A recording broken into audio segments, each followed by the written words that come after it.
Дадан тобықтыдан шыққан атақты ақын Нұрмағамбеттің атасы Байжомартқа Балқаш өңіріне көшіп келген соң мал бітіп, байып кеткен көрінеді. Мұны Құнанбай естіп, Байжомартқа мал бітетін сиқы жоқ еді, депті. Сонда Құнекеңнің шешесі Зере, балам, олай деме, ырысты келін түскен шығар, несібелі бала туған шығар, депті.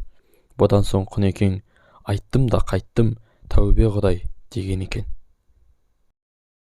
Құнанбайдың әкесі Өскенбай төңірегіндегілердің насыбай атып, темекі тартуына мейлінше қарсы болса керек.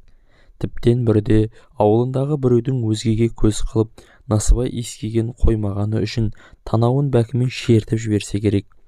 Бұл жөнінде ел ішінде насыбай атып темекі тартатындарға өй мұрныңды Өскенбай кескір деп ұрсатын сөз орныққан. Арада жылдар өтіп, Өскенбай өлген соң Құнанбай насыбай атуды бастапты дейді. Бірде көпшілік бас қосқан алқалы жиында елдің дуалы ауыз қадірлі адамы отырып, «Уа Құнанбай, әкең Өскенбай еліңнің тәнін таза, денін сау етемін деп, насыбай атқанға пышақ жұмсауға дейін барып еді. Өзі жоқтың көзі жоқ деп, ата өсиетін аяққа баса берсек не боламыз?» депті.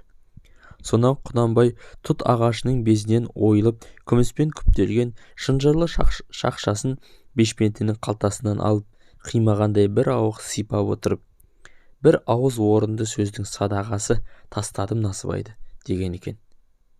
Құрметті көрермен, аңыз адам арнасына тіркеліп, видеоға лайк басып, төменде комментарий жазып қалдыруды ұмытпаңыз.